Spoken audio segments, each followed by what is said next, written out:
ओम सभी को नमस्ते। ओम का उच्चारण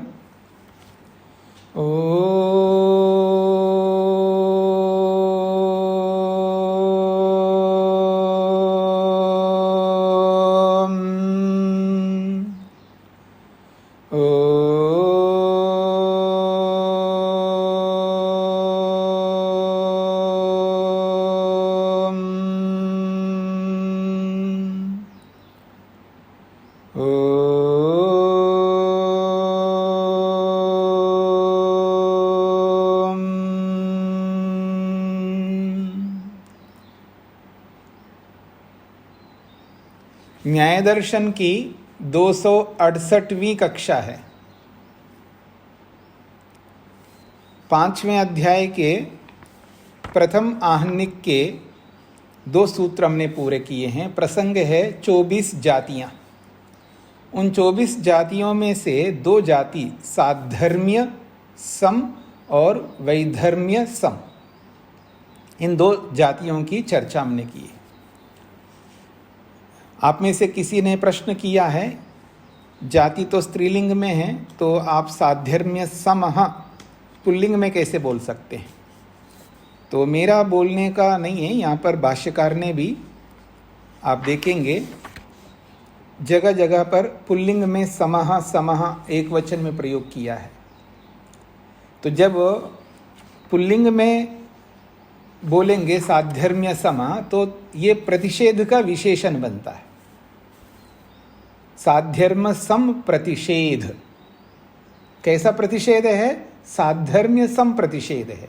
तो जब प्रतिषेध का विशेषण बनता है तब इसमें इसको साधर्म्य समः वैधर्म्य समः ऐसा पुल्लिंग में बोलेंगे। यदि इसी को आप जाति का विशेषण बनाएंगे तब साधर्म्य समा ऐसा बोलना होगा स्त्रीलिंग में, वैधर्म्य समा ऐसा बोलना होगा। ये आप में से जिनका प्रश्न था वो व्हाट्सएप में प्रश्न भेजा है, उसका उत्तर मैंने दिया है। अब आइए उन दोनों जातियों का समाधान तीसरे सूत्र से कर रहे हैं। अनयोः उत्तरम, साधर्म्य सम और वैधर्म्य सम, इन दोनों का उत्तर तीसरे सूत्र से दिया जा रहा है। गोत्वात् गो सिद्धिवत् तत्सिद्धि, गोत्वात् गोतु से गो सिद्धि वत गाय की सिद्धि के समान, तत्सिद्धि उन साधर्म्य और वैधर्म्य को लेकर के जो पक्ष सिद्ध करना चाहते हैं उन पक्षों की भी सिद्धि हो जाती है। जैसे गाय को सिद्ध करने के लिए गोतु को हम विशेष कारण लाते हैं। गाय को सिद्ध करना है तो विशेष कारण क्या होगा? विशेष हेतु। कारण का मतलब हेतु। गाय को सिद्ध करने के लिए विशेष हेतु लाते हैं, वो है गोत्व। उस गोत्व से गाय को सिद्ध जैसा करते हैं वैसे ही साधर्म से जिस पक्ष को आप सिद्ध करना चाहते हो, वैधर्म से जिस पक्ष को सिद्ध करना चाहते हो, उसको भी विशेष हेतु ला करके सिद्ध करना होता है। केवल सामान्य धर्म को ला करके आप कभी भी सिद्ध नहीं कर सकते। तो ये समाधान किया है। जिस प्रकार से गाय की सिद्धि में गोत्व को विशेष कारण बना करके सिद्ध करते हैं, उसी के समान उनकी सिद्धि होती है। ये सूत्रार्थ है। ये सूत्रार्थ स्पष्ट हो गए ना सब लोगों को? अब आगे बढ़ते हैं। साधर्म्य मात्रेण वैधर्म्य मात्रेण च साध्य साधने प्रतिज्ञायमाने स्याद् अव्यवस्था। सिद्धांती कहते हैं प्रश्नकर्ता को, जो प्रतिवादी है, जो साधर्म को लेकर के वैधर्म को लेकर के जो खंडन किया है, उसको ये समझा रहे हैं, देखो आप जो हेतु प्रदान कर रहे हो, ये हेतु दे रहे हो, केवल साधर्म को लेकर के आप खंडन कर रहे हो, केवल वैधर्म मात्र को लेकर के आप खंडन कर रहे हैं। तो केवल साधर्म से, केवल वैधर्म से साध्य को सिद्ध करने के लिए प्रतिज्ञायमाने, अपने साध्य को सिद्ध करने के लिए जो भी आप प्रतिज्ञा कर रहे हो, उस प्रतिज्ञा से अव्यवस्था स्यात्, अव्यवस्था ही होगी।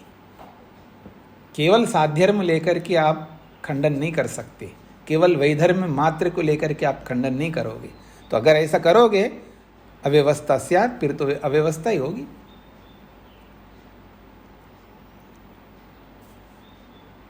सा तो धर्म विशेषे नोपद्यते। हाँ, यदि आप विशेष हेतु को, विशेष धर्म को आप प्रस्तुत करते तो न उपद्यते सा अव्यवस्था, वो जो अव्यवस्था है वो उत्पन्न नहीं होगी यदि आप विशेष हेतु देते हैं तो। जैसे मैंने आपको दिखाया है, देखो ये गाय है, आपने देख लिया, समझा दिया ये गाय होती है। गाय इस ऐसी ऐसे ऐसे लक्षणों वाले, ऐसे ऐसे चिन्हों वाले जो पशु है इसको गाय कहते हैं, ऐसा आपको अनेक बार बता दिया। उस गाय को आपने देख लिया, तो जो मैं आपको बताऊंगा ऐसे ऐसे लक्षणों वाले को गाय कहते हैं, वो सारे लक्षण क्या है? गोत्व है उसमें। अब ऐसे लक्षणों से युक्त जिस पशु को भी आप देखोगे तो आप समझ लोगे। तो आप दूसरे पशु को भी कैसे समझ रहे हो? उस गोत्व से समझ रहे हो। ये स्पष्ट हो रहा है सब लोगों को? मैं अभी थोड़ा शांति रखिएगा। आप ऋचा जी को देख रहे हो? मधु जी, स्क्रीन पे आप ऋचा जी को देख रहे हैं? तो कौन दिखाई दे रहे हैं आपको ऋचा, आपके स्क्रीन पे पढ़ने वालों में से? आप माइक खोलेंगे तभी तो मेरे पुष्पा जी दिखाई दे रही। पुष्पा जी दिखाई दे रही। पुष्पा जी स्त्री है या पुरुष है? स्त्री। कैसे बोला आपने? अच्छा, भाई आपने उनको स्त्री कैसे बोला है? क्योंकि स्त्री का एक रूप होता है, एक रहने का ढंग होता है, उससे पता चलता है कि स्त्री है पुरुष है। वो स्त्रीत्व के माध्यम से आपने पहचाना, के माध्यम से पहचाना। मैं ये पूछना चाह रही थी, गो तो गो बना हुआ, ये बस यही प्रश्न। हाँ जी, गोत्व का मतलब गोपना, स्त्रीत्व का मतलब स्त्रीपना। स्त्रीपना, ठीक है, धन्यवाद समझ। अब मैंने मधु जी से पूछा, पुष्पा जी दिखाई दे रही है, तो पुष्पा जी पुरुष है स्त्री है? तो उन्होंने झट बोला वो स्त्री है। कैसे पहचाना आपने? तो आपने कहा कि उसमें उनमें स्त्रीत्व को देख करके मैंने पहचाना ये तो स्त्री है। आप में से तेज नारायण जी किसी को दिखाई दे रहा है? तो मैं पूछा ये कौन है, तो आप कहेंगे ये पुरुष है। तो कैसे पहचाना? क्योंकि उनमें आपने पुरुषत्व को देखा, इसलिए आपने पुरुष सिद्ध किया। ऐसा तो जैसे गाय में गोत्व को देख करके हम गाय सिद्ध करते हैं, मनुष्य में मनुष्यत्व को देख करके उनको मनुष्य सिद्ध करते हैं, तो ये विशेष हेतु है। और ये विशेष हेतु जिसमें भी होगा वो पुरुष होगा। तो ऐसे ही आपको सिद्ध करना चाहिए। आपने केवल साध्यर्म को लेकर के, हाँ जी इसके 4 पाँव हैं इसलिए 4 पाँव हैं इसलिए गाय है। अरे 4 पाँव तो कुत्ते के भी होते हैं। क्यों जी, कुत्ते के 4 होते हैं या नहीं होते? अब केवल 4 पाँव, ये केवल 4 पाँव होना एक समान धर्म है। बहुत सारे पशुओं में 4 पाँव दिखाई देंगे। अब समान धर्म, नहीं जी इसका भी पूंछ है, अरे पूंछ तो गधे का भी होता है। अब सामान्य धर्म दे करके आप अपने पक्ष को, क्योंकि इसका पूंछ है इसलिए गाय है, नहीं सिद्ध होगा। क्योंकि 4 पाँव है इसलिए इसको गाय कहते हैं, क्योंकि इसके सींग है इसलिए इसको गाय कहते हैं, नहीं। क्योंकि इसके अंदर गल कंबल है, मतलब जो लटकता है ना गले में, इसलिए गाय है, नहीं सिद्ध कर पाओगे। आप ऐसा हेतु दो जो खंडित नहीं हो सके। जैसा भी मैंने बोला है, स्त्रीत्व, जिसमें स्त्रीत्व होता है वो स्त्री होती है। तो ऐसा विशेष धर्म हमको देना पड़ता है। ऐसे ही कहना चाह रहे हैं। तो जैसे गोत्व से गाय को हम सिद्ध कर सकते हैं, ऐसे ही उन पक्षों को आपको सिद्ध करना होता है। केवल साध्यर्म से, केवल वैधर्म से अपने साध्य को सिद्ध करने के लिए आप अगर अपने पक्ष को प्रतिज्ञायमान है, अपने पक्ष को स्थापित करते हो तो अव्यवस्था स्यात्, तब तो अव्यवस्था ही होगी। स तो धर्म विशेषे न उपपद्यते, वो अव्यवस्था जो है वो धर्म विशेष को हेतु के रूप में प्रस्तुत करने पर अव्यवस्था नहीं हो पाएगी। जैसे गो साध्यर्म्यात् गोत्वात् जाति विशेषात् गौ सिद्ध्यति। गौ के साध्यर्म से, गौ को सिद्ध करने के लिए गौ के साध्यर्म से गोत्वात्, गोत्व रूपी जाति विशेष रूपी हेतु को देने से ही गौ सिद्ध्यति, गाय की सिद्धि होती है। न तो शासनादि संबंधात, केवल गल कंबल को देख करके, केवल आप सिंह को देख करके, केवल चार पाँव को देख करके, केवल पूंछ को देख करके आप गाय को सिद्ध नहीं कर सकते हो। न तो शासना, शासना कहते गल कंबल, और आदि से पूंछ ले लो, उसके सींग ले लो, उसके पाँव ले लो, ऐसे केवल सामान्य धर्म को बोल करके आप गाय को सिद्ध नहीं कर सकते। गोत्व विशेष जाति को लेकर के ही आप गाय को सिद्ध कर सकते हो। अश्वादि वैधर्म्यात् गोत्वादेव च गौ सिद्ध्यति। अब वैधर्म से कैसे गाय को सिद्ध करोगे? तो कहते हैं अश्वादि वैधर्म्यात्, अश्व रूपी उदाहरण दे करके आप गाय को सिद्ध कर सकते, क्योंकि साध्यर्म से भी सिद्ध कर सकते हो, वैधर्म से भी सिद्ध कर सकते। तो यहाँ घोड़ा जो है ये वैधर्म्य है। किसी पशु को आप गाय सिद्ध करेंगे तो उसको गाय सिद्ध करके ये गाय है, क्यों है जी गाय? क्योंकि इसमें गोत्व है, ये हेतु आपका, ये गाय है, ये साध्य है। किसी पशु को कहा आपने ये गाय है जी, ये मेरी प्रतिज्ञा, मैं इसको गाय मानती हूँ या मानता हूँ, भाई हेतु दो, इसमें गोत्व होने से। उदाहरण दो, घोड़ा, ये उदाहरण है। अब घोड़े में गोत्व नहीं है, जैसे घोड़ों में गोत्व नहीं है, जैसा घोड़ा है वैसा ये नहीं है, इसलिए गोत्व होने के कारण से इसमें, क्योंकि घोड़े में तो अश्वत्व है, घोड़े में क्या है जी? अश्वत्व है। तो ये वैधर्म से उदाहरण है। तो कहते हैं अश्वादि वैधर्म उदाहरण से हमको गोत्व से ही गौ को सिद्ध कर सकते हैं। गोत्व तो विशेष हेतु देना ही होगा प्रतिज्ञा में, पर वैधर्म के रूप में आप घोड़े को दोगे। तो घोड़े के वैधर्म से गोत्व रूपी विशेष हेतु से ही गौ सिद्ध्यति, गौ की सिद्धि होती है। न गुणादि भेदात, अन्य गुण को देकर के सिद्ध नहीं कर सकते। देखो ये घास खाता है घोड़ा, ये गुण है ना उसका, घोड़ा जो है घास खाता है, हरा घास खाता है ना वो, इसलिए ये गाय है। अब अन्य गुण दे करके उसको ऐसे मत सिद्ध, कोई गुण ऐसा लाओ तो सिद्ध नहीं कर पाओगे। और साधारण वैधर्म भी घोड़ा का उदाहरण दे करके उसका साध्यर्म आप देखो, क्योंकि ये घास खाता है, ये गाय है, क्यों? ये घास खाता है, ये हेतु है। उदाहरण जैसे घोड़ा, ये वैधर्म से उदाहरण है। तो घोड़ा भी घास खाता है, इसलिए ये ऐसे, मतलब नहीं, मतलब हाँ ऐसा हेतु साध्यर्म से अब अगर देंगे, कोई पशु घास खा रहा हो, जैसे उदाहरण दिया, भैंस का उदाहरण दे दिया, मान लीजिए ये उदाहरण है, जैसे ये घास खाता है ऐसे ही वो घास खाता है, इसलिए वो गाय है।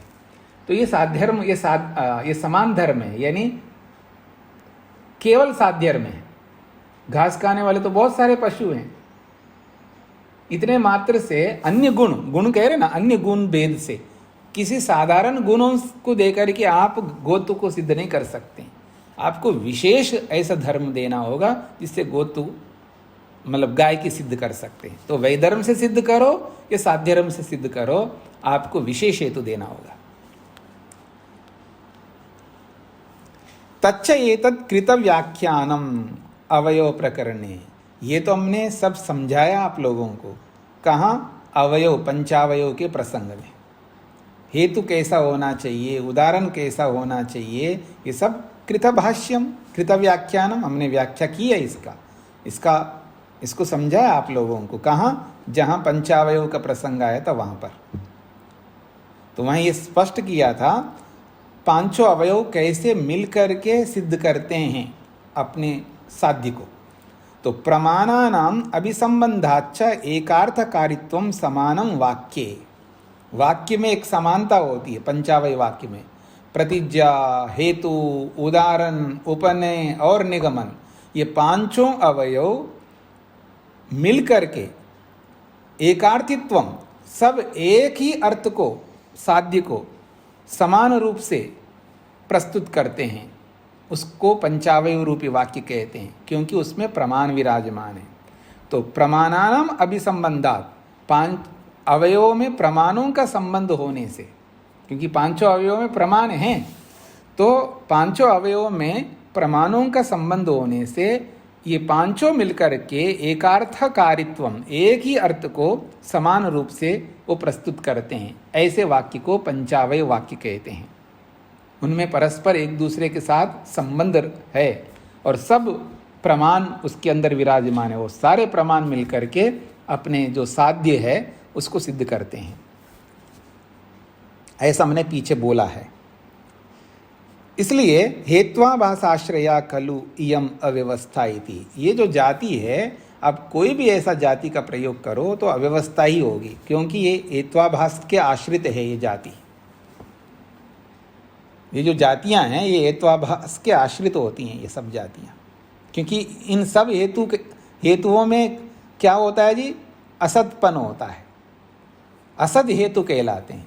और हेत्वाभास भी क्या होता है, वो भी असत होता है। तो ये हेत्वाभास के आश्रित होती हैं ये सारी अव्यवस्थाएं, ये जाति की अव्यवस्थाएं, ये प्रस्तुत किया है। तो 24 जातियों में से जो 2 जातियों को बताया है, अब अगली जातियों को प्रस्तुत कर रहे हैं। साध्य दृष्टान्तयो धर्म विकल्पात् उभय साध्यत्वात् च उत्कर्ष अपकर्ष वर्ण्य अवर्ण्य विकल्प साध्य समाह। इसमें 6 जातियां बताई। उत्कर्ष अपकर्ष 2, वर्ण्य अवर्ण्य 4, विकल्प 5 और साध्य 6।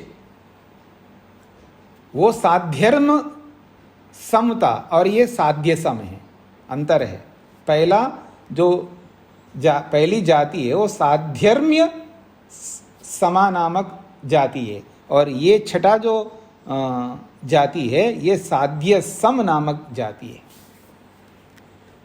अब ये 6 के 6 जातियां कैसी हैं? इन 6 जातियों में साध्य और दृष्टांत, एक होता है साध्य, एक होता है दृष्टांत। तो साध्य और दृष्टांत के जो धर्म हैं, उन धर्मों में विकल्प दिखा करके, साध्य में और दृष्टांत में जो धर्म होते हैं उन धर्मों में विकल्प दिखा करके जो खंडन किया जाता है, तब ये 6 प्रकार की जातियां उत्पन्न होती है। और उभय साध्यत्वात्, साध्य भी और दृष्टांत भी। ऐसा नहीं होना चाहिए साध्य को सिद्ध करना है तो दृष्टांत ऐसा दो जिससे कि दृष्टांत भी साध्य बन जाए। तो कहते हैं उभय साध्यत्वात्, दोनों साध्य होने के कारण से भी, साध्य और दृष्टांत दोनों ही साध्य सिद्ध करने योग्य अगर बन जाए तब भी ये जातियां उत्पन्न होती है। तो 2 यहाँ पर बातें कही है। जब साध्य और दृष्टांत के धर्मों में विकल्प होता है, उन विकल्पों को दिखा करके जब हम खंडन करेंगे तब ये जातियां उत्पन्न होती है। अथवा उभय साध्यत्वात्, दोनों के साध्य हो जाने से भी जाति उत्पन्न हो जाती है। 2 हेतुओं से इन 6 जातियों को दिखाया है। सूत्रार्थ स्पष्ट हो रहा है जी?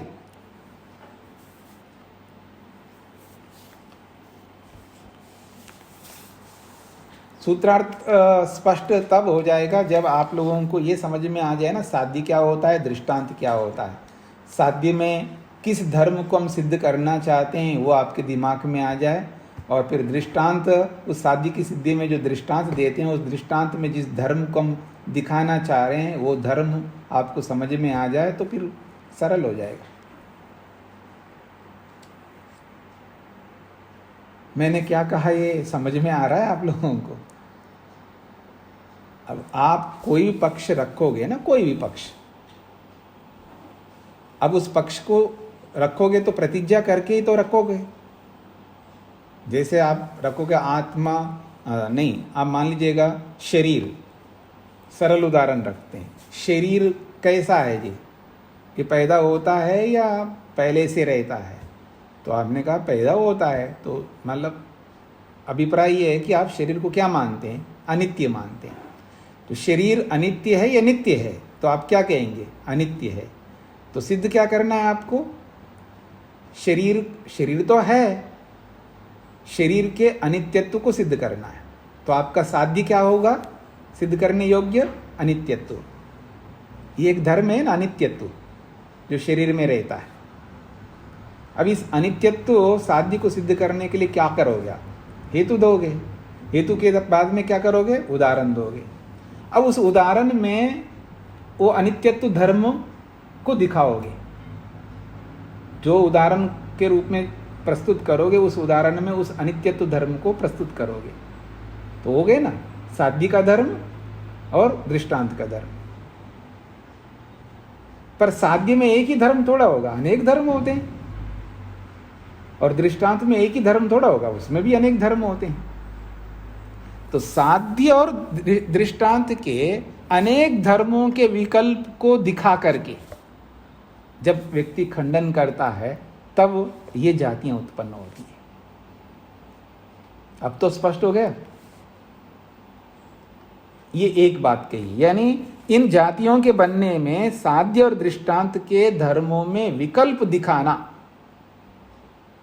साध्य और दृष्टांत के धर्मों में विकल्प दिखा करके जब हम खंडन करते हैं, तब ये जातियां उत्पन्न होती है।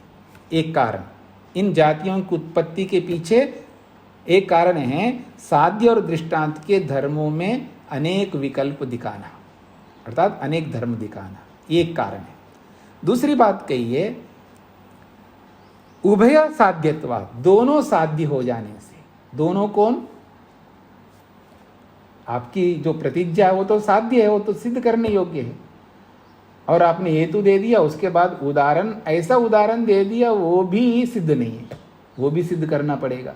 कई बार लोग देते हैं ना, उदाहरण ऐसा देते हैं जो सिद्ध नहीं होता है, और आपको पता है कि उदाहरण कैसा होना चाहिए, वो सिद्ध उदाहरण होना चाहिए। असिद्ध को उदाहरण नहीं बना सकते आप।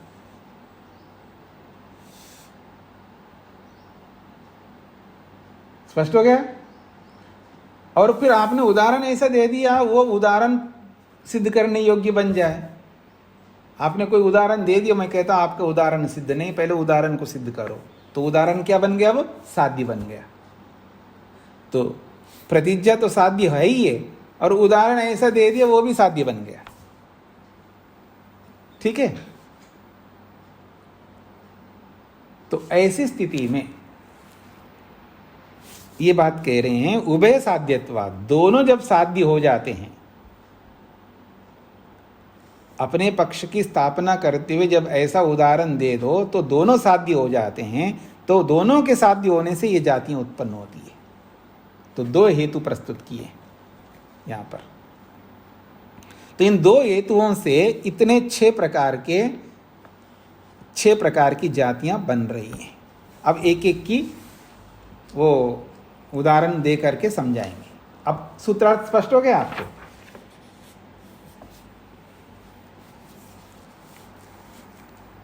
हाँ, मैं संतोष जी से पूछूंगा। अपना वीडियो ऑन करिएगा संतोष जी।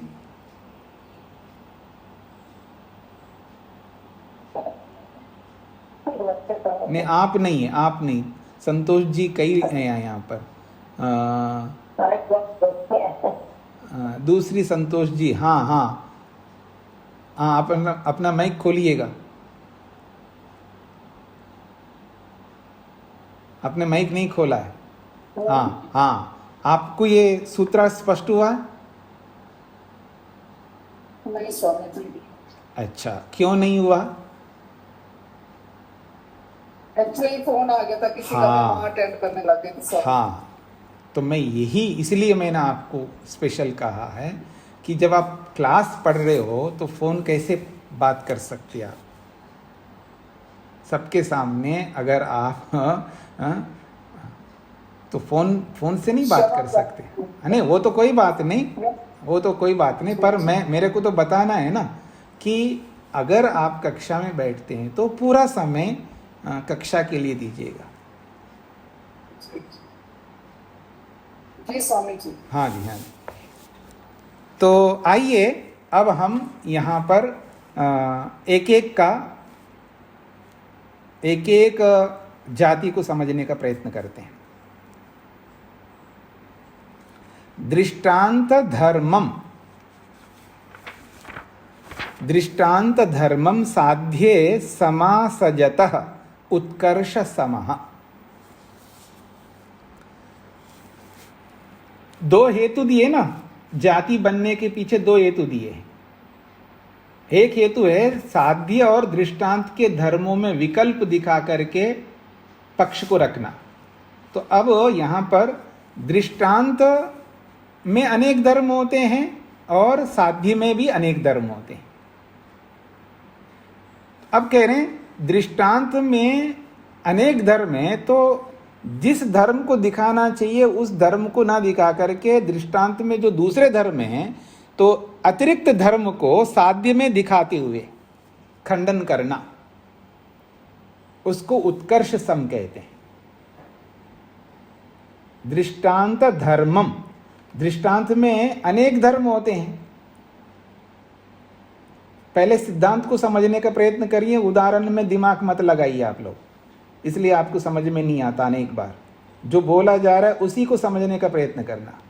मैंने पहले बोला था कि साध्य में भी अनेक धर्म होते हैं, दृष्टांत में भी अनेक धर्म होते हैं। जब अनेक धर्म होते हैं तो उसको लेकर के बात कह रहे हैं। दृष्टांत धर्मम, दृष्टांत के अन्य धर्म को, जो धर्म दिखाना चाहिए वो तो दिखाता ही है, उसके अतिरिक्त दूसरे धर्म को भी।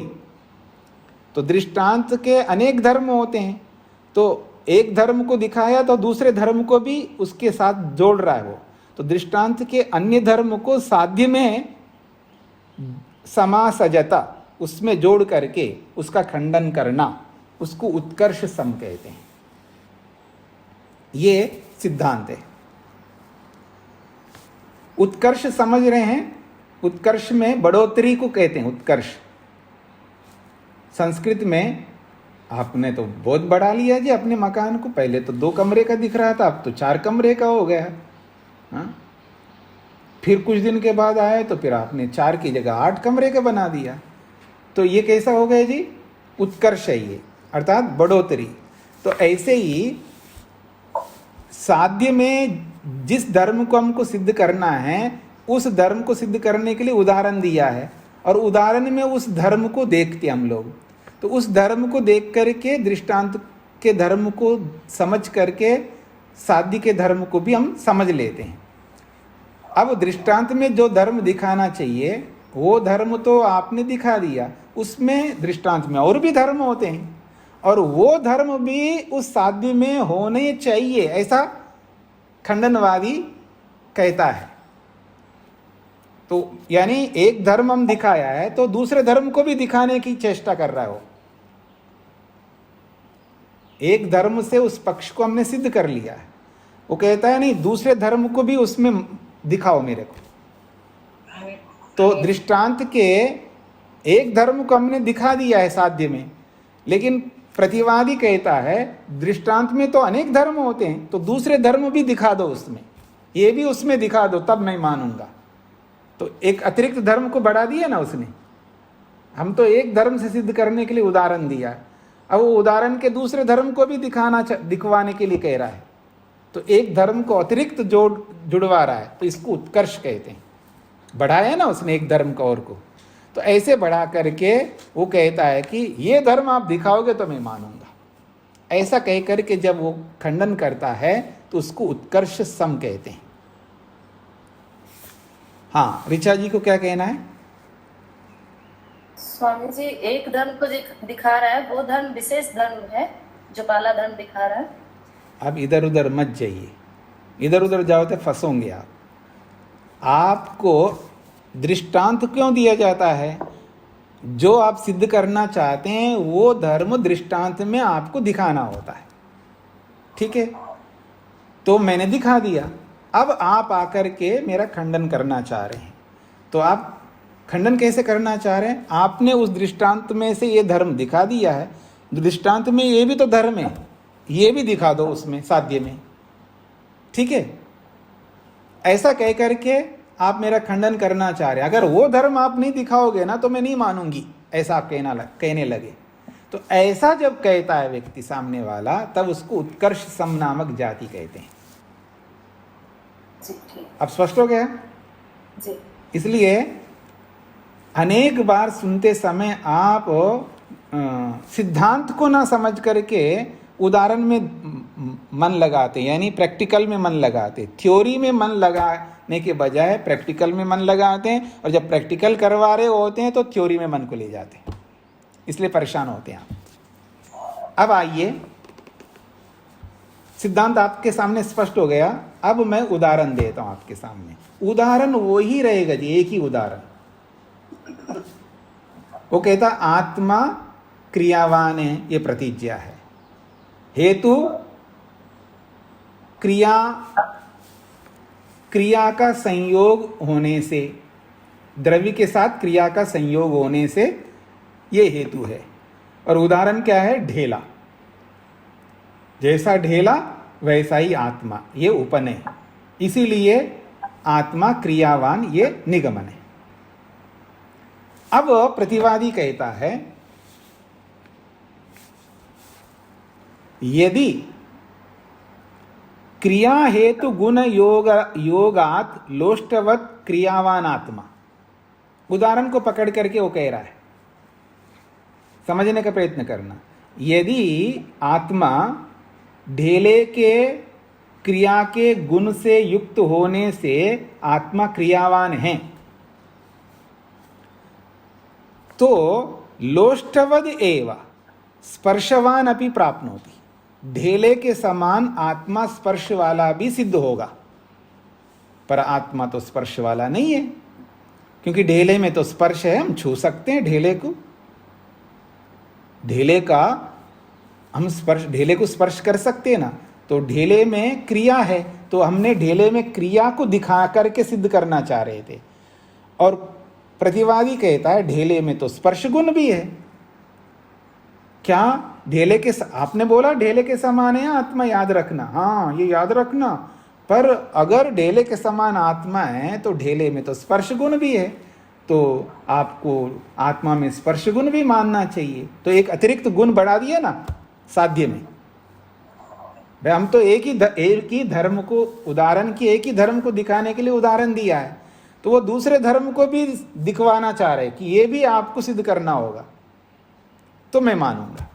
तो जब एक अतिरिक्त दृष्टांत के एक अतिरिक्त धर्म को साध्य में जोड़ने का प्रयास जब करके वो खंडन करता है, इसको कहते हैं उत्कर्ष सम।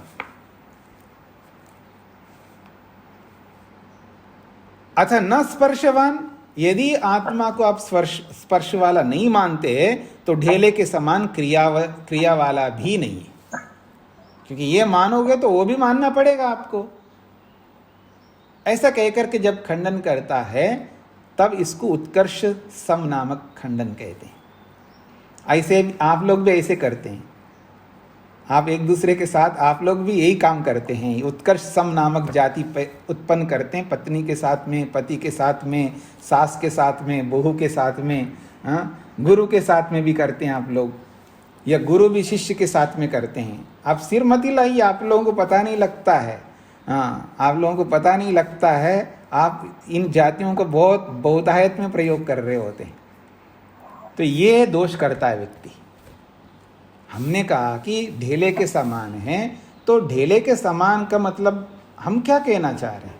भाई ढेले में जिस बात को हम लेकर के ढेले का उदाहरण दिया, ढेला क्रियावान है, केवल क्रियावान को दिखाने के लिए ढेले का उदाहरण दिया है। बस वो धर्म साध्य में है ही या नहीं है, मतलब साध्य को सिद्ध करने के लिए जैसे ढेला है वैसे ही ये हमारा साध्य है। तो बस उतना ही देखना है। अगर ढेले के सारे धर्म को देखने लगेंगे तो फिर वो उदाहरण क्या हुआ और ये साध्य क्या हुआ, वो दोनों एक जैसे हो जाएंगे। तो जो धर्म हम दिखाने के लिए उदाहरण देते हैं वो धर्म यदि दृष्टांत में हैं और उसमें व्याप्ति नियम भी लागू हो रहा है, जो अभी ऋचा जी ने बोला है, अब ऋचा जी को समझ में आएगा। हम जिस धर्म को दिखाने के लिए उदाहरण देते हैं वो धर्म तो विशेष होना ही होना चाहिए, उस विशेष धर्म को ही हम उस उदाहरण में दिखाएंगे। लेकिन प्रश्नकर्ता ने, प्रतिवादी ने, वो तो मान रहा है लेकिन उसके साथ दूसरी चीज को भी मनवाने की चेष्टा कर रहा है। यदि आप ढेले के समान क्रियावान आत्मा को कह रहे हो तो आप ढेले में तो स्पर्श गुण भी है, तो आपको स्पर्श गुण भी आत्मा में मानना पड़ेगा, तब मैं आपकी बात मानूंगा। आप ढेले के क्रिया को तो आप मान रहे हो और स्पर्श को नहीं मान रहे हो, तो मैं क्यों मानूं आत्मा को क्रियावान, ऐसे कह करके खंडन करना चाहता है वो। तब ऐसे खंडन को उत्कर्ष सम नामक जाति कहते हैं, ये बोला है यहां पर। विपर्य व विशेषो वक्तव्य, प्रश्नकर्ता कहता है यदि आत्मा को स्पर्श वाला नहीं मानते हो तो ढेले के समान क्रिया वाला भी नहीं है। यदि विपर्य है, इसके विपरीत अगर आपके पास कोई विशेष हेतु है तो बोलो, ऐसे कह करके वो खंडन करना चाह रहा है। तो ऐसे खंडन को उत्कर्ष सम नामक जाति कहते हैं। स्पष्ट हो गया सभी लोगों को? क्योंकि उदाहरण क्या होता है अब मैं नहीं बताने वाला हूं, उदाहरण किसको कहते हैं ये सब पढ़ चुके हैं आप। क्योंकि उदाहरण के स्वरूप अगर नहीं समझता है व्यक्ति तब ये दोष करता है। ऐसा हेतु का स्वरूप नहीं समझता है, प्रतिज्ञा का स्वरूप को, हेतु के स्वरूप को, उदाहरण के स्वरूप को, उपनय के स्वरूप को और निगमन के स्वरूप को जब नहीं समझता है तो ये सारे दोष करता है व्यक्ति। आप लोग सब पढ़कर क्या है ये पंचावयव के एक एक स्वरूप को, प्रतिज्ञा किसे कहते हैं, हेतु किसे कहते हैं, उदाहरण किसे कहते हैं, उपनय किसको कहते हैं, निगमन किसको कहते हैं, वो सारे लक्षण एक बार पढ़ने से बुद्धि में नहीं बैठते हैं, अनेक बार पढ़िएगा। जब तक वो बुद्धि में नहीं बैठते हैं तब तक उसको दोहराइएगा, तब जाकर के ये बातें आपके मन में बैठी रहेंगी। एक बार, दो बार, तीन बार पढ़ करके आप छोड़ेंगे तो भूल जाएंगे आप। एक दो बार, दो बार, तीन बार, चार बार तो मैंने ज़्यादा बोल दिया आप लोगों को। अगर इतने बार भी अगर आप आवृत्ति करते हैं ना तो फिर तो ये बात नहीं आएगी। तो ये हो गए जी उत्कर्ष सम। एक गुण को बढ़ाने को उत्कर्ष है, और आप इसका उल्टा करो तो एक गुण को घटा दो तो क्या बन जाएगा, अपकर्ष सम नामक जाति बन जाएगी। मतलब इसका बिल्कुल पहले वाले का विरुद्ध सोचिएगा तो आपको आसान हो जाएगा। साध्ये धर्मा भावम दृष्टांतात प्रसजतो अपकर्ष समः। अब साध्य और दृष्टांत दोनों में अनेक धर्म होंगे, दोनों में अनेक धर्म होंगे। तो क्या कह रहा है, साध्य में दृष्टांत के धर्म को, दृष्टांत के धर्म का अभाव दिखा रहा है। साध्य धर्मा भावम दृष्टांतात प्रसज, दृष्टांत के किसी धर्म को साध्य में न दिखा करके उसका खंडन करना, इसको अपकर्ष सम नामक जाति कहते हैं। ठीक है जी। यानी दृष्टांत में अनेक धर्म होते हैं ना जी, और साध्य में भी अनेक धर्म होते हैं। तो जिस धर्म को लेकर के हम दृष्टांत दे करके सिद्ध कर रहे हैं, अब उस दृष्टांत में कुछ ऐसे भी धर्म होंगे जो कि साध्य में नहीं होंगे।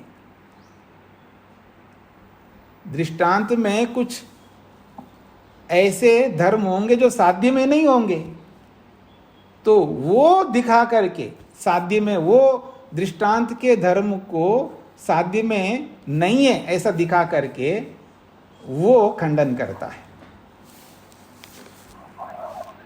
आप में से कौन है जी अपने माइक को बंद नहीं किया है? हाँ, आप देखा करें ना, अपने स्क्रीन को देखने से आपको पता लगता है कि आपका माइक ऑन है बंद है, पता लगता है।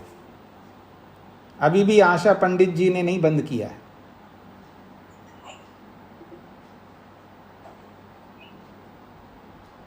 हाँ जी, रूप जी को क्या पूछना है? और स्वयं, हाँ जी, रुकिएगा। माता आशा पंडित जी, अगर हाँ अब बंद किया आपने जी, ओम स्वामी जी। बोलिए। स्वामी जी, जैसे उत्कर्ष स्वामी ने कहा कि साध्य और दृष्टांत के किसी एक धर्म को बढ़ा करके उसको सिद्ध जो वो करना, सिद्ध करना, उसे उसमें एक धर्म को बढ़ाया जाता है। तो इसमें ऐसा उल्टा, जैसे इसमें बोला है साध्य और दृष्टांत में अनेक धर्म है, दृष्टांत के किसी धर्म को साध्य में न दिखाना, न दिखाकर उसको उत्कर्षम कहते हैं।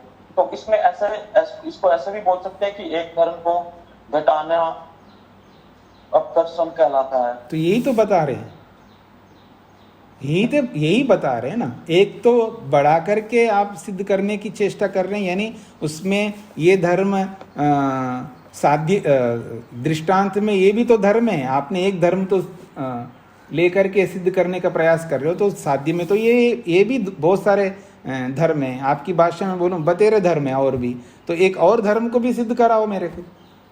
यानी एक धर्म और साध्य में जोड़ना चाह रहा है। अगर वो मानोगे तो मैं आपकी बात को मानूंगा, और आप वो मान नहीं सकते, इसलिए आपका ये सिद्धांत गलत है, ऐसा कहकर के खंडन करना चाहता है। तो उसको उत्कर्ष सम कहते हैं। अब उसका उल्टा करके समझाया जा रहा है। तो साध्य में दृष्टांत के धर्म को ना पा करके, यानी दृष्टांत में और भी धर्म है ना, तो दूसरा धर्म नहीं पा रहे हैं साध्य में। तो साध्य धर्माभावम दृष्टांतात्, दृष्टांत में जो धर्म है वैसा धर्म साध्य में नहीं है। तो दृष्टांत के धर्म को साध्य में न देख करके उसका खंडन करना, उसको अपकर्ष सम कहते हैं।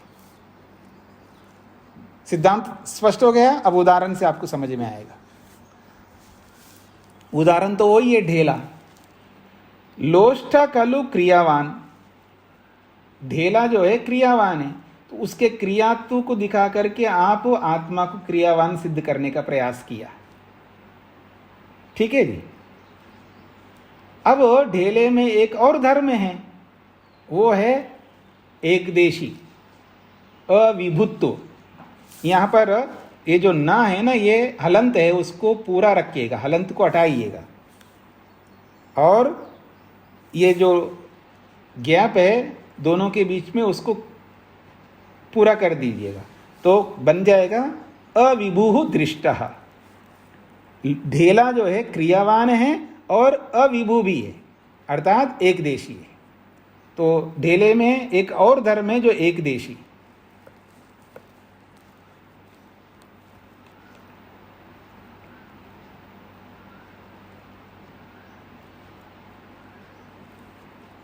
स्वामी जी, क्या क्रियावान का हलंत हटाना है?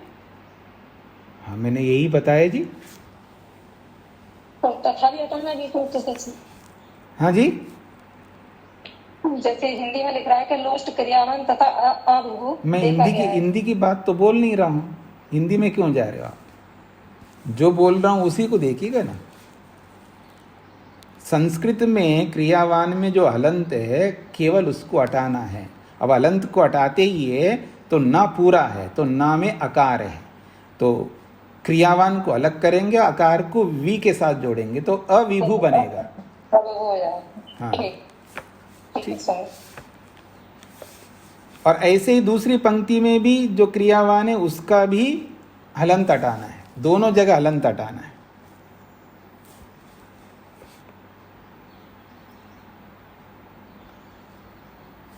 अब दोबारा पढ़िए। लोष्ठ कलु क्रियावान, ढेला कैसा है? क्रियावान है, और केवल क्रियावान थोड़ा है, क्योंकि अनेक धर्म होते हैं। और अविभुः दृष्टः, उसको क्रियावान भी देखा जाता है और एक देशीत्व भी उसमें देखा जाता है। तो अविभुत्व जो है एक देशीपन, तो एक देशीपन धर्म भी है ढेले में, क्रिया धर्म, क्रिया एक धर्म है, क्रिया धर्म के साथ साथ एक देशित्व धर्म भी है। कामम आत्मा भी क्रियावान, जैसे ढेले के समान आपने कहा है, तो कामम निश्चित रूप से आत्मा को भी क्रियावान भी मानो और अविभू, उसको अविभू भी मानो, क्योंकि यहां आत्मा को व्यापक मान करके चल रहे हैं। सिद्धांती ने आत्मा को सर्वव्यापक सिद्ध करने का प्रयास किया है। ठीक है जी, तो उसको अविभू मानो, क्रियावान भी मानो और अविभू भी मानो।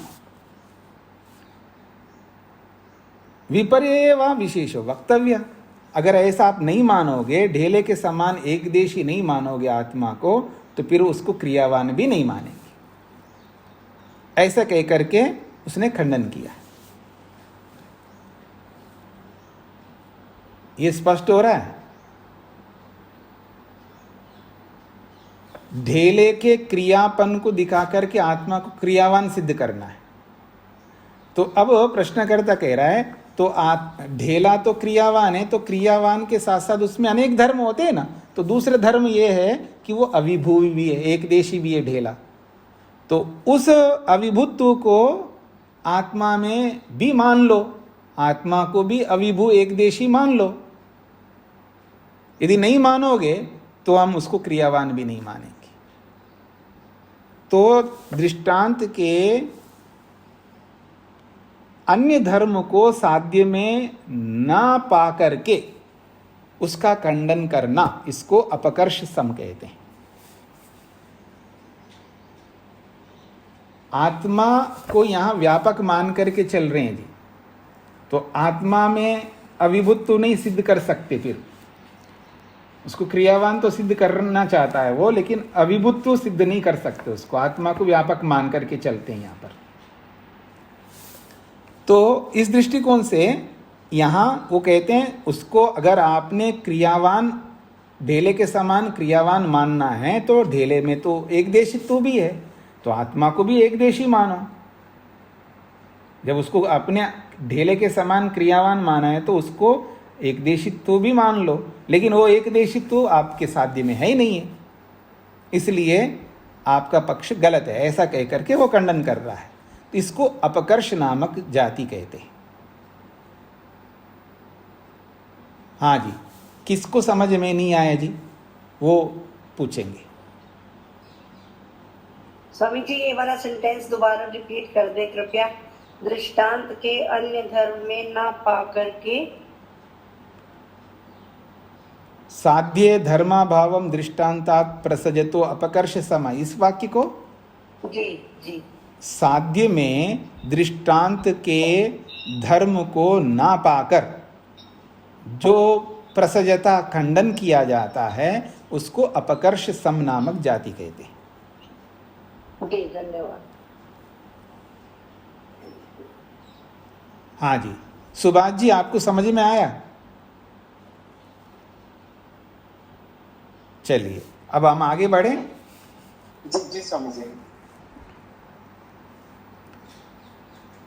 तो दो दिखा दिया जी, दो जातियों को स्पष्ट कर दिया है। अब तीसरी जाति वर्ण्य और अवर्ण्य जाति है। वर्ण्य का मतलब है वर्णन करने योग्य। वर्ण्य का अभिप्राय, वर्ण्य शब्द का अर्थ है वर्णन करने योग्य, और इसका उल्टा अवर्ण्य, वर्णन न करने योग्य।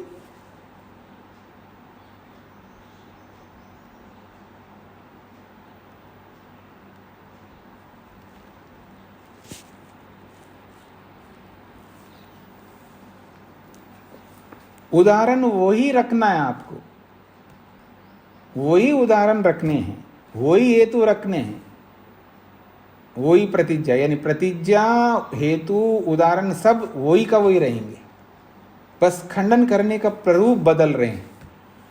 स्पष्ट हो रहा है ना? प्रारूप, खंडन करने के प्रारूप जो है वो बदलते जा रहे हैं। तो जैसे जैसे बदलते जा रहे हैं वैसे वैसे अलग अलग जातियां बन रही हैं। अब आप लोगों को वर्ण्य और अवर्ण्य को समझना है पहले। साध्य में जो धर्म होता है,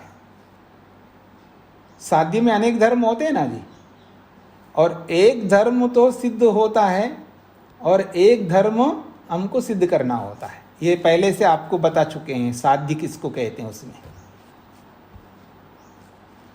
जैसे आत्मा, जैसे शरीर है तो शरीर है, शरीर की सत्ता है, शरीर का अस्तित्व है, शरीर दिख रहा है,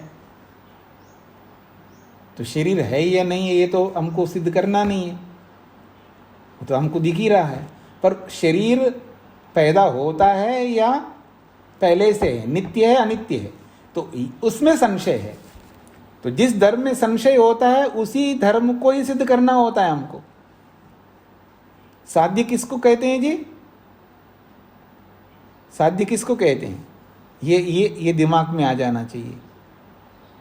साध्य किसे कहते हैं?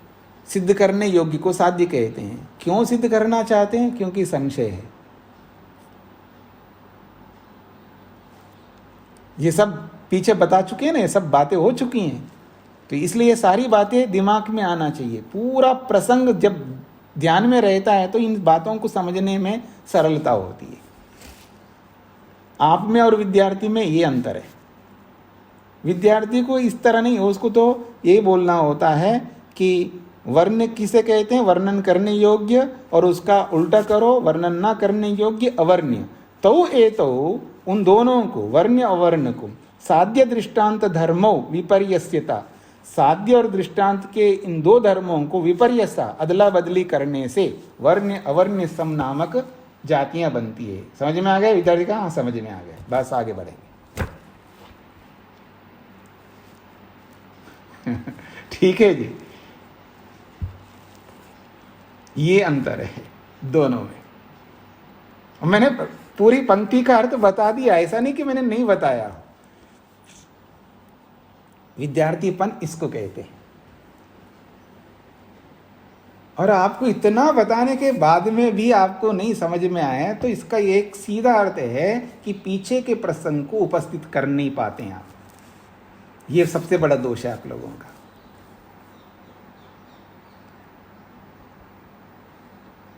तो साध्य क्या होता है? तो साध्य का पूरा स्वरूप दिमाग में आना चाहिए, हेतु का स्वरूप पूरा दिमाग में आना चाहिए, प्रतिज्ञा का स्वरूप साध्य प्रतिज्ञा में है ना, तो प्रतिज्ञा का पूरा स्वरूप, हेतु का पूरा स्वरूप, दृष्टांत का पूरा स्वरूप, उपनय का पूरा स्वरूप और निगमन का पूरा स्वरूप दिमाग में आएगा, तभी तो बातें समझ में आएंगी।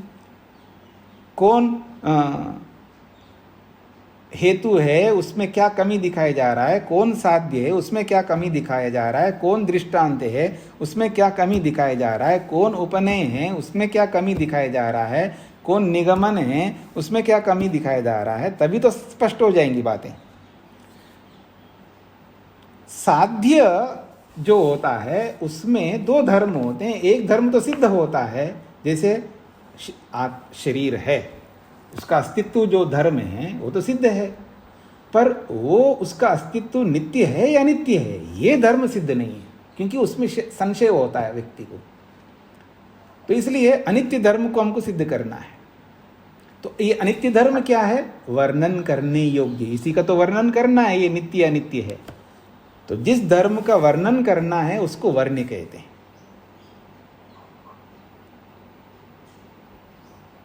अब दृष्टांत में भी धर्म होते हैं जी, दृष्टांत में भी धर्म होते हैं।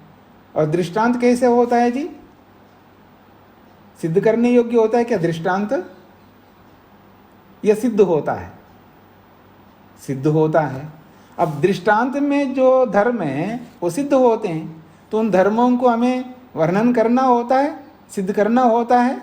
नहीं होता है, वो तो सिद्ध है।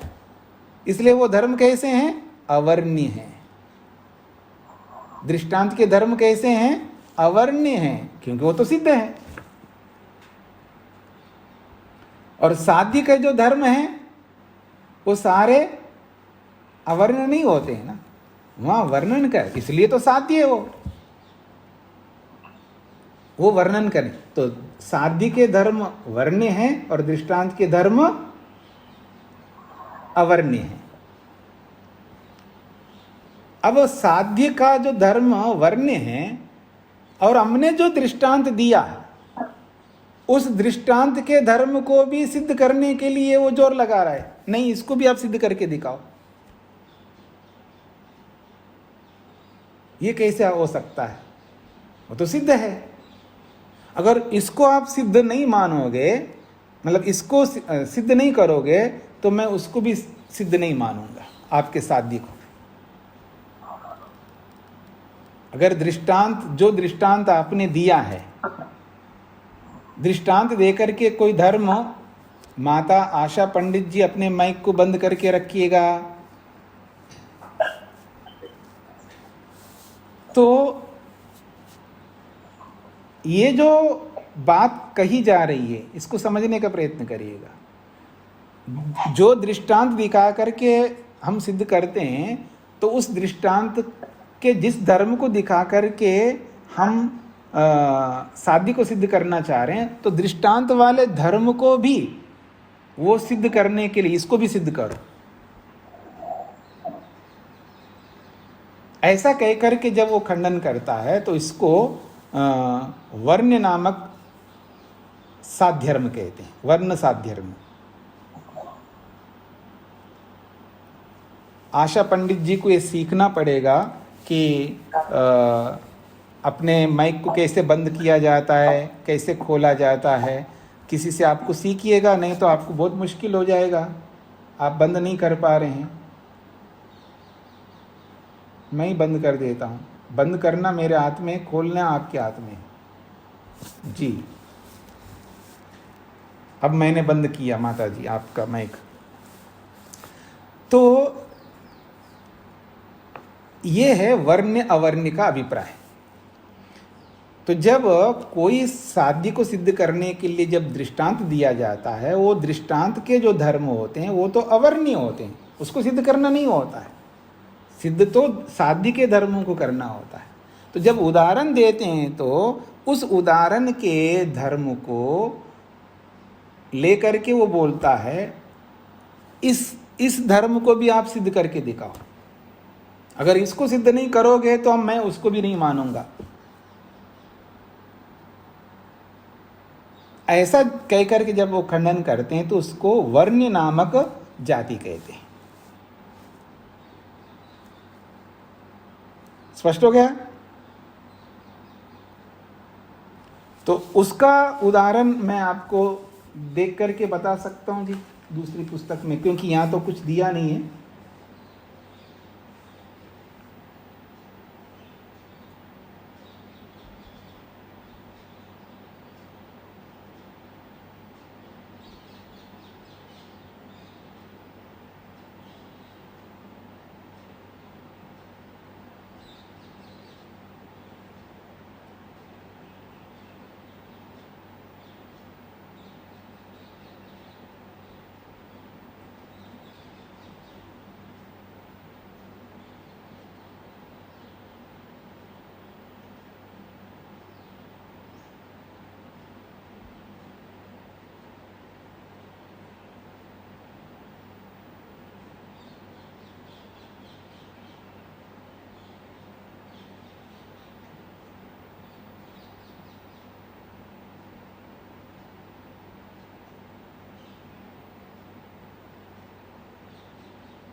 हाँ, ऐसा है कि उदाहरण सरल होने के कारण से नहीं दिया है, तो उदाहरण हमको ही समझना है।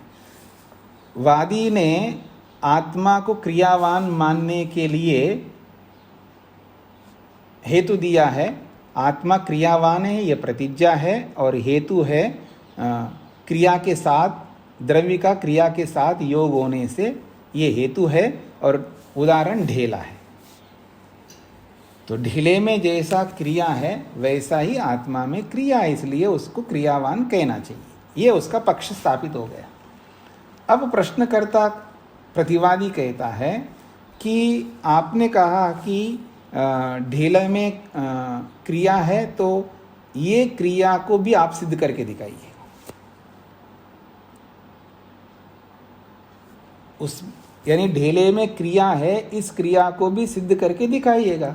अगर इसमें आप क्रिया दिखाओगे, क्रिया इसमें क्रिया होती है ये सिद्ध करोगे तो ही मैं मानूंगा। यानी दृष्टांत जो दिया है वो तो सिद्ध है ना, दृष्टांत तो उसी को कहते हैं वो जो सिद्ध होता है। अब सिद्ध दृष्टांत सिद्ध का मतलब है दृष्टांत में जितने भी धर्म होते हैं वो सब सिद्ध होते हैं, याद रखना, तभी तो वो दृष्टांत बनता है, नहीं तो दृष्टांत कैसे बनाओगे। अब दृष्टांत के जिस क्रिया को लेकर के हमने अपने पक्ष को सिद्ध करने के लिए कहा है, तो वो दृष्टांत के उस धर्म को भी सिद्ध करने के लिए कहता है। वो इसको भी आप सिद्ध करो। मैं नहीं मानूंगा कि ढेले में क्रिया है या नहीं, आप इसको सिद्ध करो।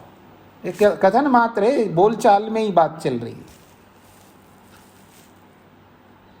अगर आप सिद्ध नहीं करोगे तो मैं नहीं मानूंगा, ऐसा कह करके जब खंडन करता है तो इसको वर्णसम सिद्धांत,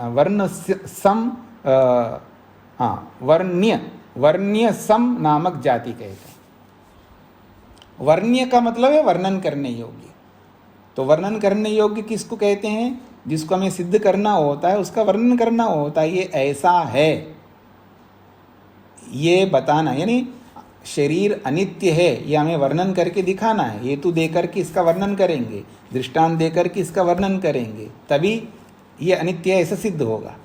तो साध्य तो वर्णन करने योग्य है, अर्थात सिद्ध करने योग्य होता है, पर जो दृष्टांत है ये वर्णन करने योग्य नहीं होता, अर्थात सिद्ध करने योग्य नहीं होता है। तो जो सिद्ध है, सिद्ध करने योग्य जो नहीं होता है, उसको भी साध्य बना दिया उसने। इसमें क्रिया होती है, आप कह रहे हो, इसको भी सिद्ध करके दिखाओ। उदाहरण में जो हमने क्रिया दिखाया है, यानी जैसे ढेला क्रियावान है ऐसे ही आत्मा क्रियावान है। तो वो कहता है कि उसमें क्रिया है या नहीं है मैं कैसे मानूं, उसको भी सिद्ध करके दिखाओ, ऐसा बोलना। तो ऐसा बोलने को वर्ण्य नामक जाति कहते हैं। स्पष्ट हो रहा है आप लोगों को? ये है। अब साध्य जो हो वो वर्ण्य होता है, अर्थात सिद्ध करने योग्य होता है, और दृष्टांत जो है सिद्ध होता है, अवर्ण्य होता है। अब इसका उल्टा कर लीजिएगा। उल्टा ये है कि जो दृष्टांत देगा प्रतिवादी अपने पक्ष की सिद्धि के लिए, तो वो कहता है जैसे ये दृष्टांत है वैसे ही ये साध्य है। वो गलत दृष्टांत दे रहा है, दृष्टांत के रूप में तो वो सही है, इसमें कोई आपत्ति नहीं है।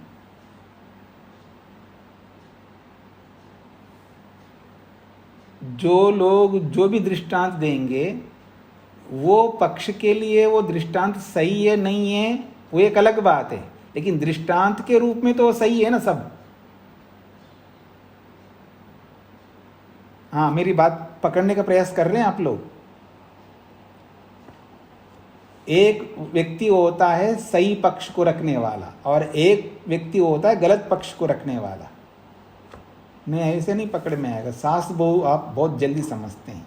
सास जो है अपनी बात को कहती है कि तुमने ये दोष किया है, जो भी कहेगी बहू को, और वो दृष्टांत भी देखो, देखो वहाँ आपने किया था, वो गवाह है वहाँ पर, वो दृष्टांत तो देगी, कोई तो दृष्टांत देगी ना वो समझाने के लिए।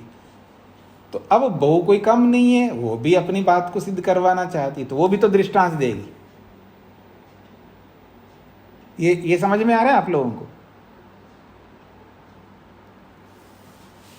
हाथ खड़े नहीं करते हैं आप, तो कैसे मेरे को समझ में आएगा? तो समझ में आ रहा है ना? तो जब ऐसा अगर है तो उसमें दृष्टांत के रूप में तो दृष्टांत सही है, लेकिन वो दृष्टांत उस पक्ष को सिद्ध करने वाला है नहीं है, ये अलग बात है। दृष्टांत तो दृष्टांत के रूप में तो है ही ना। वो मैं देखो, जैसे मोबाइल है ना, जैसे ये मोबाइल है ना, तो मोबाइल के रूप में है ही ना। अब ये मोबाइल उस पक्ष को सिद्ध करता नहीं करता वो अलग बात है, पर मोबाइल है तो है, ये दृष्टांत तो बनेगा। तो दृष्टांत सिद्ध होता है, ठीक है ना, तो इसलिए वो अवर्ण्य है। अब आपने ये दृष्टांत दिया है तो ये तो सिद्ध है, तो जब सिद्ध है तो आप साध्य को भी सिद्ध मान लो, बिना सिद्ध किए उसको सिद्ध मान लो, बिना सिद्ध किए उसको सिद्ध मानो, क्योंकि दृष्टांत के समान बोला है। तो जब सिद्धांत दृष्टांत सिद्ध है तो वो भी सिद्ध है। ऐसा कह करके वो खंडन करता है। इसको अवर्ण्य सम कहते हैं। आप सिद्धांत को मानते हो ना, मतलब दृष्टांत को तो मानते हो ना। देखो मोबाइल दिखा रहा हूं, इसके समान है वो। भगवान, अगर मान लीजिए मैं आप कहे ना ये मूर्ति दिखाई दे रही है, ये हनुमान की मूर्ति है। ये आजकल हनुमान की बहुत चल रही है आपके दिल्ली में, ठीक है जी। ये मूर्ति हनुमान की दिख रहे हैं, बस हनुमान ऐसा ही था। मूर्ति तो दिखाई दे रही, मूर्ति को तो आप मानोगे। ये मूर्ति नहीं है ऐसा कह सकते हो क्या आप, मूर्ति को देखते हुए भी? तो मूर्ति तो सिद्ध है। क्या सिद्ध है जी? उसका आपने पूंछ बना दिया, हाँ, उसके मुंह बंदर के समान बना दिया आपने, ठीक है, हाँ, तो वो तो आपने दिखा दिया। ये मूर्ति दिखाई दे रही है, मूर्ति को मान रहे हो, है, बस ऐसा ही हनुमान थे। इस तरह सिद्ध करना। तो जो मूर्ति यानी जो उदाहरण है, दृष्टांत है, वो तो सिद्ध होता है ना। तो जब वो सिद्ध होता है उसको सिद्ध करना नहीं पड़ता है। तो जैसे ये सिद्ध है तो इस उदाहरण के समान आपने उसको साध्य को बताया है, तो उसको भी सिद्ध मान लो।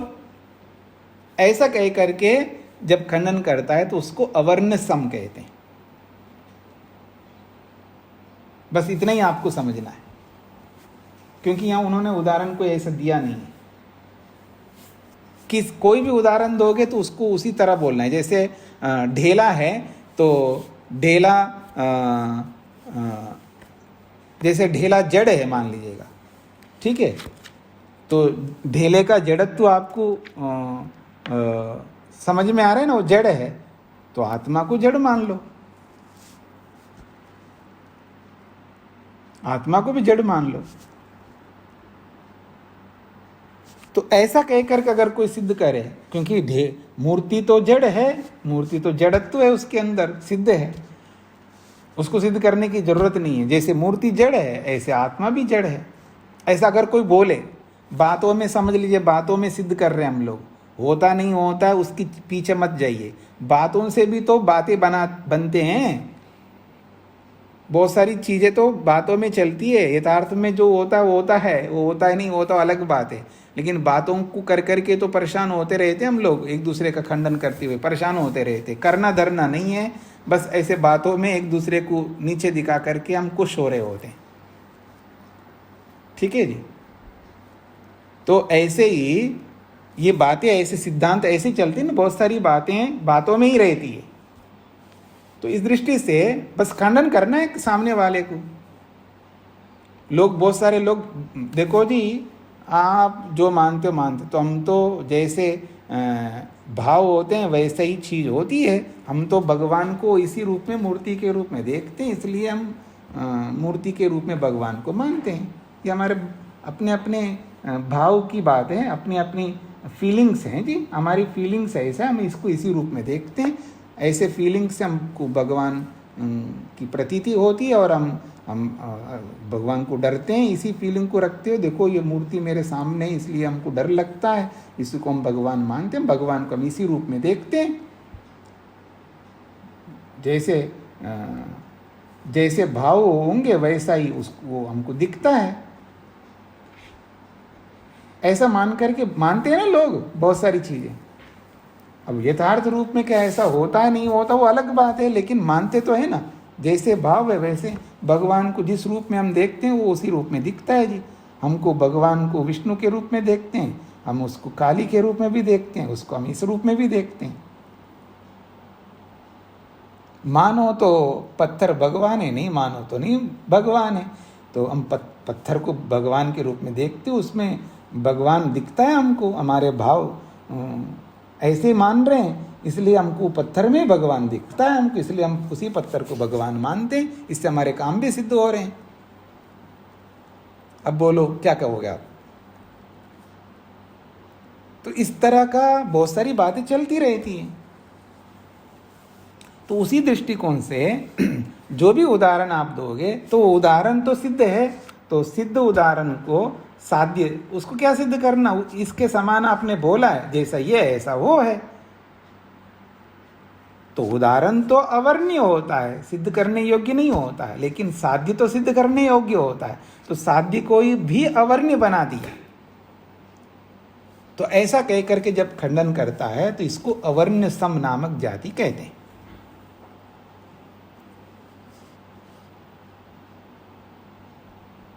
हाँ जी, अच्छा बहुत समय हो गया, मैं तो समय को नहीं देख रहा था, आपका ज़्यादा समय ले लिया।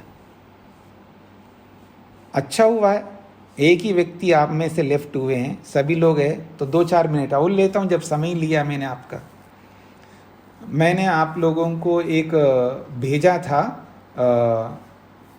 ग्रुप में कि आप लोगों ने जो जो सहयोग भेजा है उसका पत्रक बना करके भेजिएगा। आप में से काफ़ी लोगों ने भेजा है, लेकिन अभी भी बहुत लोग हैं, आधे से ज़्यादा लोग हैं जिन्होंने भेजा नहीं। तो आप लोग कृपा करके शीघ्र करके भेजिएगा, आपको ज़्यादा समय नहीं लगता है। व्हाट्सएप में आपको, अभी सुन लीजिएगा पहले, जो जिनको व्हाट्सएप से निकाल करके उसको प्रिंट करवाना नहीं आता है तो उसका भी सरल उपाय बताया है। जैसा उसमें लिखा हुआ वैसे ही एक कागज़ में लिख लीजिएगा और फिर हस्ताक्षर करके भेज दीजिएगा, उसमें भी सरल है आपको। और 5 मिनट लगने के काम को आपने इतने दिन बनाया, तो ऐसा मत करिएगा। जल्दी से जल्दी मेरी बात को जिन लोगों, जो लोग सुन रहे हैं, जो साक्षात यहाँ पर नहीं बैठते हैं, जो बाद में सुनते हैं, वो लोग भी मेरी इन बातों को सुन करके शीघ्रता से भेजिएगा, ताकि मैं उस कार्य को पूरा कंप्लीट करके निवृत्त हो जाऊं। मेरे एक और भी कार्य है ना, तो इस दृष्टिकोण से सबसे आग्रह है, जिन जिन लोगों ने अभी तक नहीं भेजा है वो भेज दें। अब मेरी बात हो गई। स्वामी जी, इसमें अपना पैन नंबर लिखना है। अब मेरी बात हो गई। अब आप क्या पूछना चाहते पूछिएगा। कमलेश जी को क्या पूछना है, बोलिए। पैन नंबर अपना ही लिखना है, अपना ही लिखना है पैन नंबर। और किसका लिखेंगे जी? ठीक है, मैंने कहा शायद जिसने पैसे भेजे हो उसको ही हिसाब हो, इसलिए। हाँ, मतलब अपना का मतलब है जिस अकाउंट से पैसा भेजा गया है, उसी अकाउंट वाले का पैन नंबर उसमें लिखना होगा। मान लो सुन लीजिएगा, पैसे भेजा है बेटे ने और आपने अपना पैन नंबर लिखा है तो भी नहीं चलेगा ना। तो उसमें ये समझना है, पैसा जिसके अकाउंट से आया है उसका पैन नंबर लिखना है। बस यही पूछा है जी। हाँ जी, हाँ जी। अच्छा, और कुसुम जी को क्या पूछना है? स्वामी जी, यही तो ध्यान नहीं है हमें कि मेरे हस्बैंड ने ई-मित्र से कराए हैं या बच्चे ने अपने अकाउंट से कराए हैं। तो ये ध्यान नहीं है कुछ में। वो तो रसीद उनसे पूछने में 2 मिनट लगते हैं। रसीद नहीं मिल रही हमें, वो ध्यान नहीं है उन्हें। तो आप जो आपको लगता है वो भेज दीजिएगा, मैं मैनेज कर लूँगा, और क्या हो सकता है। हाँ जी। और किसी कोई प्रश्न हो तो पूछ लीजिएगा। स्वामी जी। हाँ जी, हाँ जी। अपना नंबर और अमाउंट तो आपके पास भेजते हैं, तो फिर आप अपने आप फिलअप कर दोगे? अगर ऐसा होता ना माता जी, तो फिर मैं मंगवाता क्यों आप लोगों से? मैं कैसे फिलअप करूँगा? आपको फिलअप करके भेजना है ना, आपका हस्ताक्षर चाहिए उसमें। हाँ, तो उस पत्र आपको समस्या क्या आ रही है वो बताएंगे तो उसका समाधान मैं करूँगा ना। भरना नहीं आ रहा, कैसे भरे उसको? हाँ, तो आपके पास कोई बच्चा होगा ना, कोई भी बच्चा आपको समझा देगा, वो व्हाट्सएप में से उसका प्रिंट निकाल देगा और आपको देगा और उसमें भर के आप भेज देंगे। और ऐसा आपके पास कोई बच्चा नहीं है, आप कर नहीं सकते, तो जो लिखा हुआ है वो पढ़ना आता है आपको, तो आप एक कागज में, अच्छा पढ़ना नहीं आता है, तो आपके पास कोई ऐसा व्यक्ति नहीं है जो ये काम करके देगा आपको? बाहर वेट करनी पड़ती है, आते जाते बच्चे को कोई पकड़ना पड़ेगा। तो आप घर के और भी बहुत सारे काम करवाते ही होंगे ना, ऐसे इसको भी करवाइएगा ना। जी हाँ जी, हाँ करवा लीजिएगा। आप लोग क्या कहते हैं, डरते रहते हैं, दूसरे लोगों से इतना आप लोग उनको सहयोग करते हैं, अपने निकट के लोगों को उनसे काम करवाने में क्यों डरते हैं आप लोग? हाँ जी, अनिल जी को क्या पूछना है? नमस्ते। हाँ जी, स्वामी ये क्या जैसे आपके अकाउंट में पेटीएम से भी भेज सकते हैं? क्या बोला जी आपने? आपके अकाउंट में पेटीएम से भी भेज हाँ सकते जी, हाँ हैं? जी, आप पेटीएम से भी भेज सकते हैं, गूगल से भी भेज सकते हैं, आप कैसे भी भेजना चाहे भेज सकते हैं। आजकल बहुत सारे साधन हैं जी। हाँ जी, बाकी जिन लोगों ने नहीं भेजा वो कृपा करके शीघ्र भेज दीजिएगा। बस इतना ही मेरे को कहना है। ओम शांति शांति शांति ही।